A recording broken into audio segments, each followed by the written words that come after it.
How easy is it to get up in the morning when you know you're not doing all that it takes? It's not very easy at all. You can just lay there awake thinking, oh, what's a few more minutes in bed? It won't matter much anyway. Wrong. It does matter. It will matter.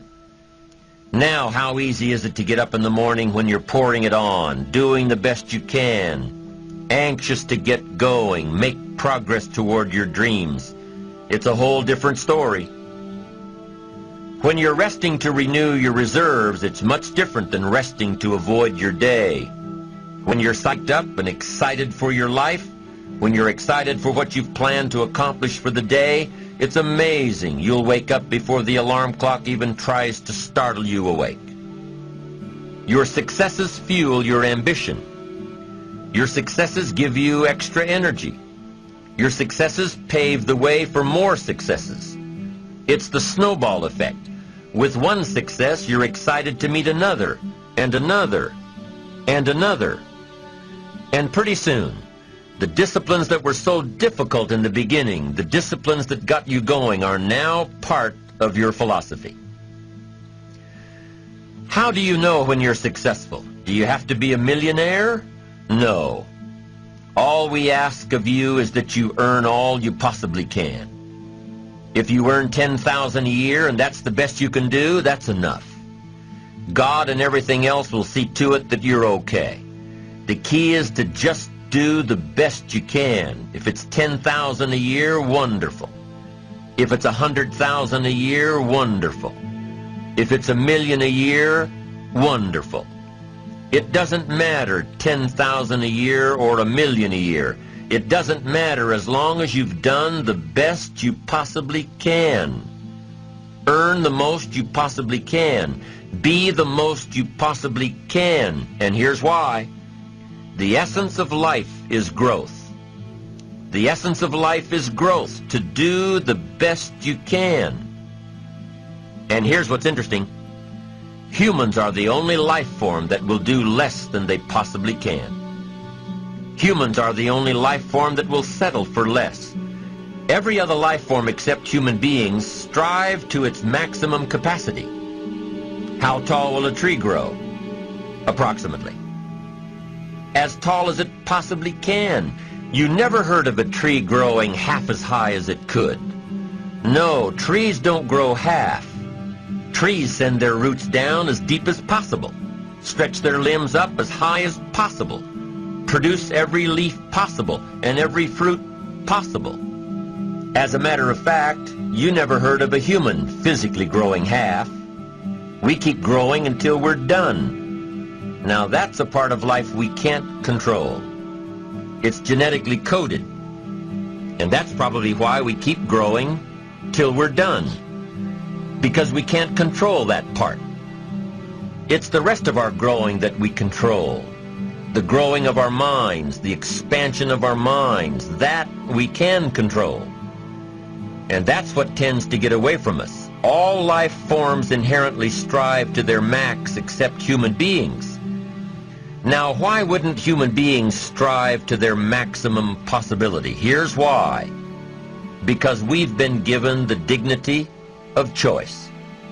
It makes us different than alligators and trees and birds. The dignity of choice makes us different than all other life forms. And here's the choice. To become part of what we could be, enough to get by, or to become all that we can be. My best advice for you is to choose the all. Earn all you can, make all the friends you can, read as many books as you can, develop as many skills as you can, see as much as possible, do as much as possible, make as much fortune as possible, give as much of it away as possible. The max. There's no life like it. I'm telling you, once I got on track, I've never looked back. Pick up the challenge. Go for it. Take the best of the two easies. Take the root of it's easy to get ahead. It's easy to do all you can. It's easy to succeed. It's easy to have financial freedom. The more you do, the more you get. So the two primary benefits of positive reinforcement are, number one, to build good habits, and number two, to create more energy to fuel your ambitions, your desires, your achievements. How can you isolate what's working for you and what isn't? How can you make sure that you are reinforcing your positive disciplines? Well, if it isn't apparent, easy to see right away, if what you're doing is happening in such small increments that you're not sure if you're on track, then you need to be writing it down. You need to keep a journal anyway. But if you really aren't sure that what you're doing is making measurable progress, you need to keep a written record. You need to write down everything that may be relevant in your day. What you did, who you saw, what you felt, how it may or may not affect you now and in the future. The best way to track your activities of the day is to write them down. The best way to track your activities of the week is to write them down. The best way to analyze your progress through the year is to have written it down. Why? So you can look back on it. Because by keeping a written record of your life, you will be more accountable. By putting into writing the action steps that you have planned, you will easily see what works and what doesn't.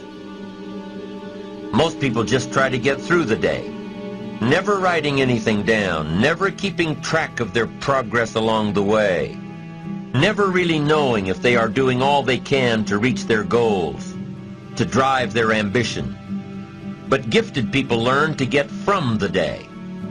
They don't let a day end without picking up some valuable experience, some emotional content, some idea that may positively affect their future.